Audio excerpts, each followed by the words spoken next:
Hi hello welcome back to Yash cooking channel guys ನಾವು ಇವತ್ತು dry gobi ಮಾಡ್ತಾಯಿದ್ದೀವಿ. ಒಂದು ಪಾತ್ರೆಗೆ ನೀರು ಮತ್ತು ಅದಕ್ಕೆ ಒಂದು ಸ್ವಲ್ಪ ಉಪ್ಪು ಹಾಗೆ ಅರಿಶಿನ ಪುಡಿ ಹಾಕ್ಕೊಂಡು ಮಿಕ್ಸ್ ಮಾಡ್ಕೋಬೇಕು. ಮತ್ತು ಈ ಕೋಸು ನಾವೇನು ತೊಗೊಂಡಿರ್ತೀವಿ ಅದನ್ನು ಉನಿ ಹಾಕಬೇಕು, ಯಾಕಂದರೆ ಅದರಲ್ಲಿ ಏನಾದರೂ ಕೆಟ್ಟದು ಹುಳ ಗಿಳ ಇದ್ದರೆ ಅದ್ರ ಮುಖಾಂತರ ಹೋಗಲಿ ಅಂತ. ಹಾಗೆ ಒಂದು ಬೇಸನ್ಗೆ ಕಡಲೆ ಹಿಟ್ಟು, ಅಕ್ಕಿ ಹಿಟ್ಟು ಹಾಗೆ ಮೈದಾ ಹಿಟ್ಟನ್ನು ತಗೊಂಡಿದ್ದೀವಿ ಗೈಸ್.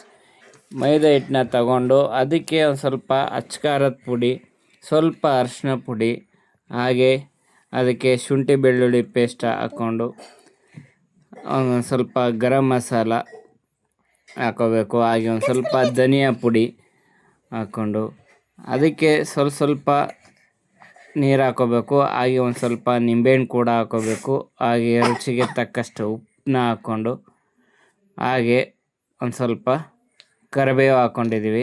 ಇದಕ್ಕೆ ಒಂದು ಸ್ವಲ್ಪ ನೀರು ಹಾಕ್ಕೊಂಡು ಕಲಿಸ್ಕೋಬೇಕು. ಅದು ಒಂದು ಸ್ವಲ್ಪ ತೆಳ್ಳನೂ ಆಗಿರಬಾರ್ದು, ಗಟ್ಟಿನೂ ಆಗಿರಬಾರ್ದು, ಒಂದು ಮೀಡಿಯಮ್ ಆಗಿರಬೇಕು. ಅದಾದ ನಂತರ ಆ ಕೋಸನ್ನ ತಗೊಂಡು ಚೆನ್ನಾಗಿ ಮಿಕ್ಸ್ ಮಾಡ್ಕೋಬೇಕು ಗೈಸ್. ಮಿಕ್ಸ್ ಮಾಡಿ ಒಂದು 10 ನಿಮಿಷ ಬಿಡಬೇಕು ಅದು ಮ್ಯಾಗ್ನೇಟ್ ಆಗೋಕ್ಕೆ. ನಂತರ ಒಂದು ಪಾತ್ರೆಗೆ ಎಣ್ಣೆ ಹಾಕ್ಕೊಂಡು ಕಾದ ನಂತರ ಒಂದೊಂದಾಗಿ ಬಿಡ್ತಾ ಇದ್ದರೆ ಚೆನ್ನಾಗಿ ಬೇಯಿಸ್ಕೋಬೇಕು ಗೈಸ್. ಬೇಯಿಸ್ಕೊಂಡ ನಂತರ ಫೈನಲಾಗಿ ಡ್ರೈ ಗೋಬಿ ರೆಡಿ ಆಗುತ್ತೆ. ಇದಕ್ಕೆ ನಾವು ಏನಾದರೂ ಹಂಚ್ಕೊಂಡು ತಿನ್ನೋದು ಗೈಸ್. ಈ ವಿಡಿಯೋ ಇಷ್ಟ ಆದರೆ ಲೈಕ್ ಮಾಡಿ, ಶೇರ್ ಮಾಡಿ, ಕಮೆಂಟ್ ಮಾಡಿ, ಸಬ್ಸ್ಕ್ರೈಬ್ ಮಾಡ್ಕೊಳ್ಳಿ ಗೈಸ್.